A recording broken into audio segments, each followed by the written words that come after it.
And welcome, everybody, to the final regular season edition of Court Talk with NC State women's basketball coach Wes Moore. Patrick Keene is glad to be with you here from Backyard Bistro. Great food, great fans, great hospitality, and a great season so far for NC State and Wes Moore. And I guess, Wes, let's go quickly back to last night's game. Do we have to? Okay. Only briefly. All right. Let's talk about Florida State. Another great game effort by NC State. A tightly played game. The window was, I think, 5 points on either side. Tie game with about a minute and a half left to go, and just couldn't quite get over the hump. What did you tell your team, and what did you see those last couple of minutes? Well, it's heartbreaking. Our kids have really given everything they've got. They've worked hard. I think we've improved so much since November and December just because of the work ethic and the effort that our kids give. And it's tough. It's tough to go in that locker room and to find the words to say to try to comfort them when, that's our third game in the last month or so against top 10 ranked opponents that the game could have gone either way, and it didn't go our way. So as a coach, you second-guess everything you do. You stay up thinking about it. You wake up thinking about it. I wish I could, just find an answer to help them get over the hump. But obviously it's a new day. We got to move on and focus on the next one. Can it be a source of extra motivation? Granted, it's happened with Louisville, with Syracuse, and now again last night against Florida State. Great competition, elite teams not only in our league but across the landscape of women's basketball. How can they use that as a motivator moving into the finale against Clemson and into the ACC tournament? Well, that's what I tried to tell them in the locker room. We know we can play with these teams, obviously, because we have played with these teams.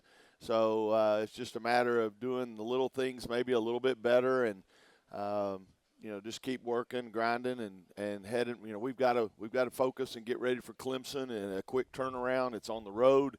I know their record isn't what they'd like for it to be, and you got to be careful there because they've had some very close games that could have gone either way. And so we just got to, that's all you can do is keep working, keep trying to get better. We got to get our heads up and move on, even though it's tough. Like I said, you put so much into this, and you invest so much that it's heartbreaking. It's tough to deal with.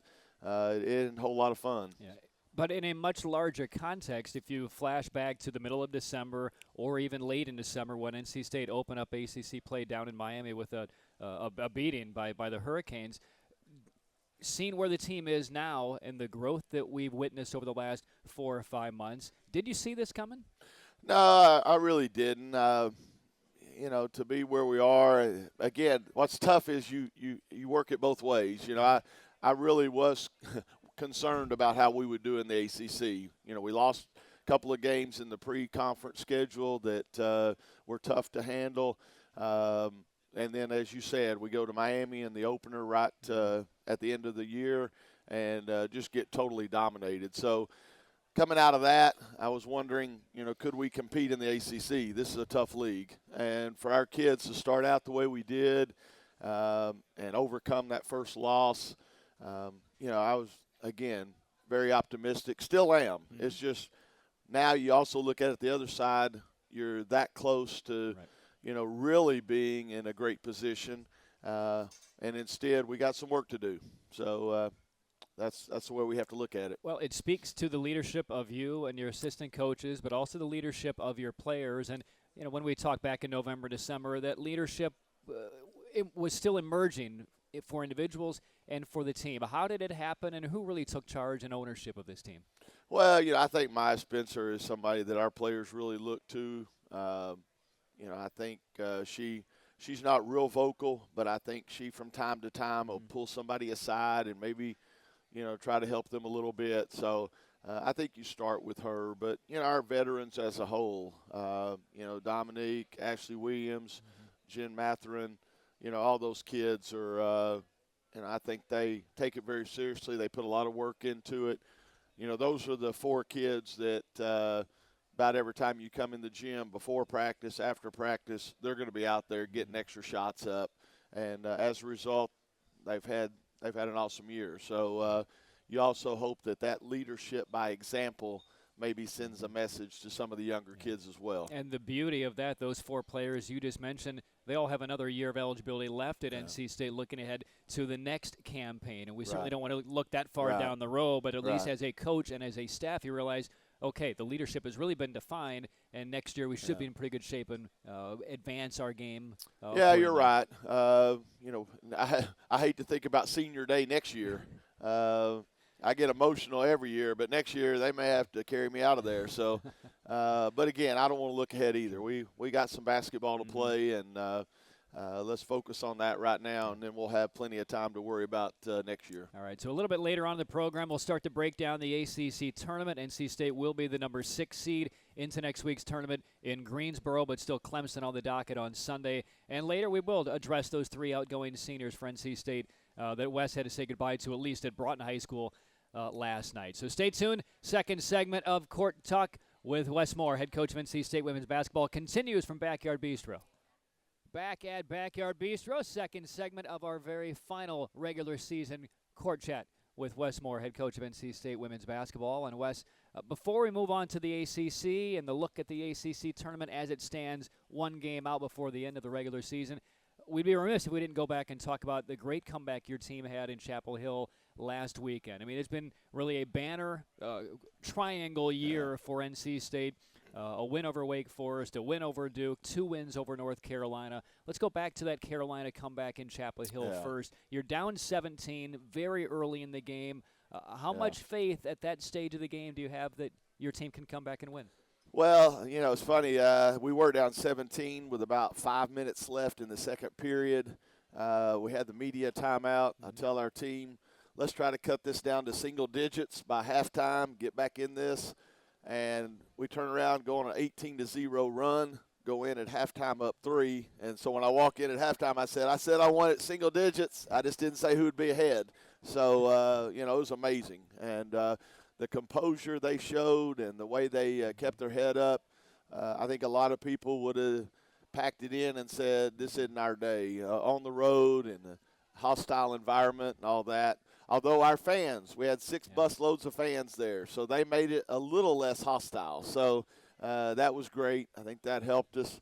But, again, it's just basketball's a game of spurts, and there's no doubt about that, a game of runs. And they came out, and they were hitting threes from everywhere. They were getting in transition. They were happy. We always talk about don't let the other team get happy. They were happy, and all that changed, and all of a sudden we hit some shots. We got some stops on defense and just stole the momentum. And obviously there at the end of the half, getting that bucket right at the buzzer, I think we went. Also, we had the 1 second on the shot clock, inbounds play, and Carly Schumacher made a big shot there. I think those things really fueled the fire for us, and what a comeback. It's one I'll never forget, that's for sure. 18-0 runs in Chapel Hill for NC State just don't happen very often, and boy, what a well-timed run that was. When was it late in that game where you realized there might not be one last reply from the Tar Heels? I think probably when the horn went off. I don't get ahead of myself. I always tell and I show my age when I do this, but I tell our teams sometimes, don't celebrate till it's over. If any of you out there have been around a while, you remember the old Dirty Dozen movie. Sure. And they go in there on that mission, and there's a few of them that survive it, and they're rolling away in some slow-moving vehicle, and a guy stands up and says, we made it, we made it. And about that time, he got hit with a bullet, and he didn't make it. So I'm not going to celebrate until we're definitely the horn's going off and we're off that court. But, no, again, Carolina's capable of getting on a roll, like we said. So you don't take it for granted. And our kids, Carolina made some runs. They had some answers. But our kids stepped up and made plays when they had to.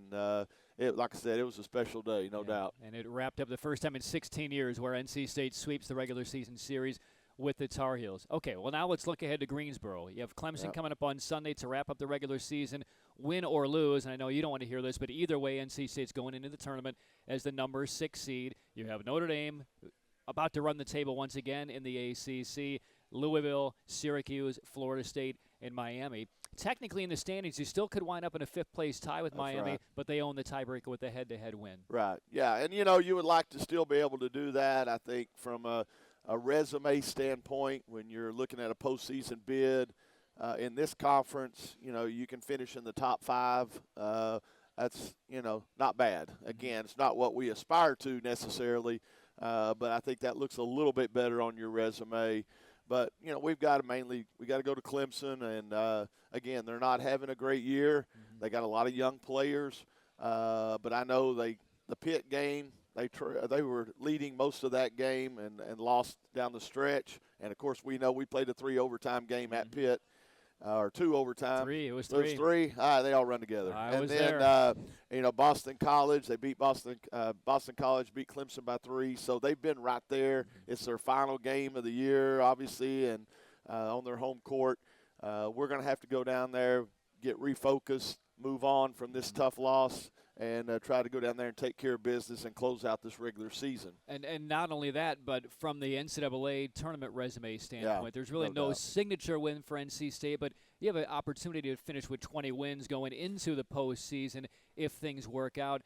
A lot of importance on Sunday's game and then getting into the first couple of rounds. Well, and I also think, the Duke win was at the time a signature win. They were ranked. They lost their best player to injury, Stevens.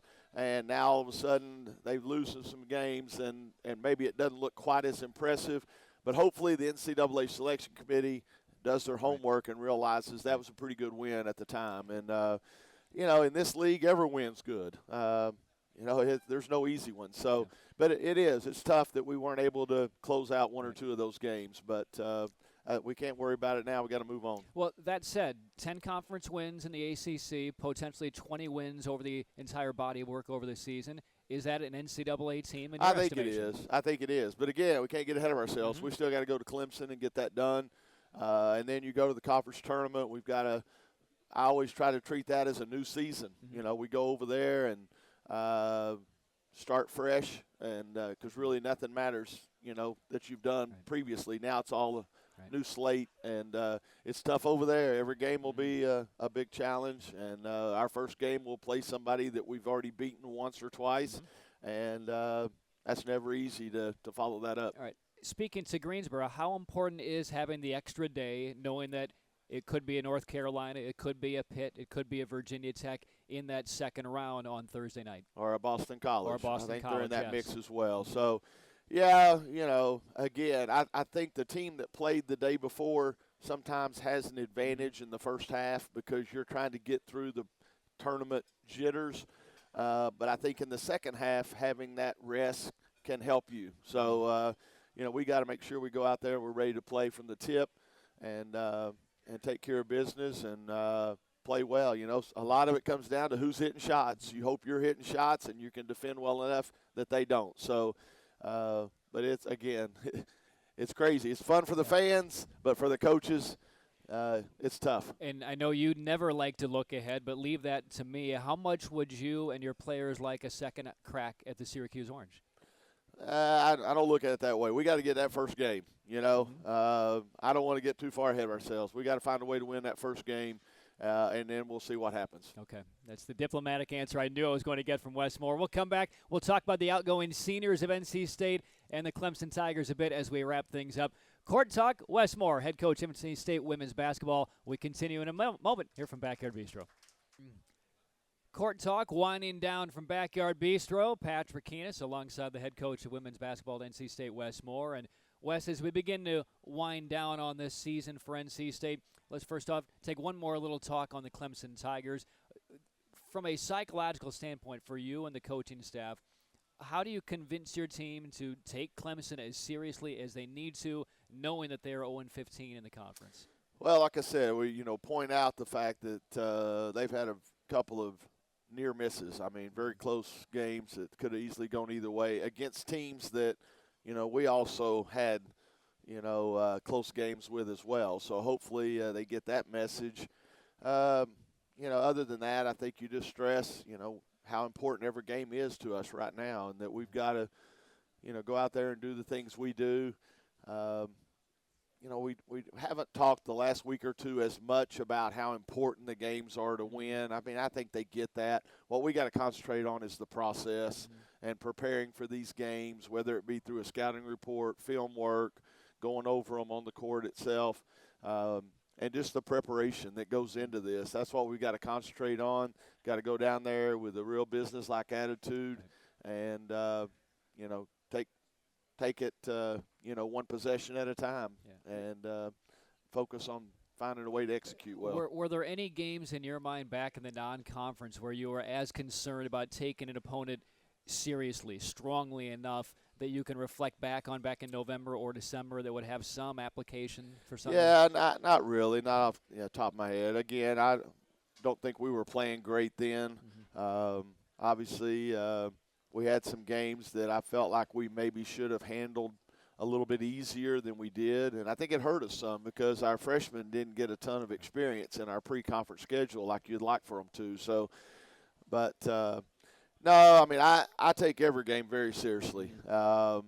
So hopefully, again, that attitude wears off on your players too, and they understand that, on any given day it can happen. So hopefully we can just get that point across, not so much about how important it is from a win-loss, but just how important it is that we prepare and that we show up ready to play. Right. Just like any of the elite teams in women's basketball do. UConn is a great example. Everybody's taking their best shot at them every time they take the floor, and they never seem to take a day off. Right. I agree. So if we want to be a great team, we have to reach the point where we're that same way. Right. All right. 2 o'clock starts Sunday, NC State and Clemson. As we wrap things up now, let's kind of take an individual look at your 3 outgoing seniors. And let's start with Kaylee Schumacher, because you go back to the time where you were recruiting her from Des Moines Area Community College in Iowa. Big kid from Wisconsin, had some opportunities to play kind of mid-level Division I basketball, but finds her way here to NC State. Speak to that kind of path that she's taken thanks to you and your staff out here. Yeah, I think Carly, coming out of high school, wasn't real highly recruited, and so I think when she was coming out of junior college, there wasn't maybe the BCS-type schools involved, and I think she was concerned about that. She wanted to play. She wanted to contribute, and I think what she's done, she's really served as a bridge for us with the graduation of Keisha Gatling. We needed somebody that could come in and play for us immediately, and I think she's done a great job with that.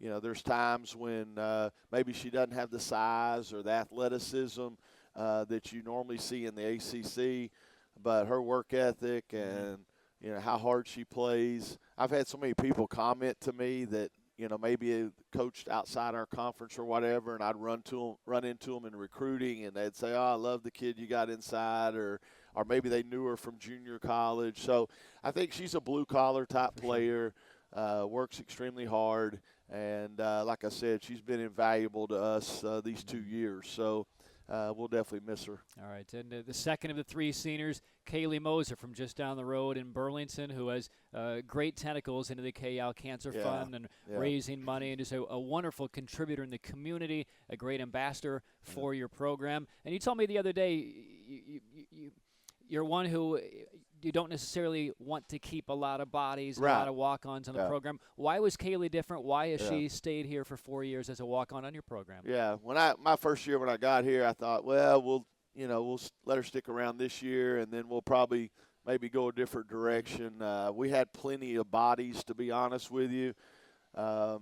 But the more I was around Kaylee, the more I saw how she interacted with the players, in particular the young players, trying to help them along and mentor to them, both on the court and off. I saw how invaluable she was, and she's just an unbelievable kid. I mean, again, you've already mentioned what she's done for the KL Foundation. I think she raised, several $1,000s when she was even in high school. Right.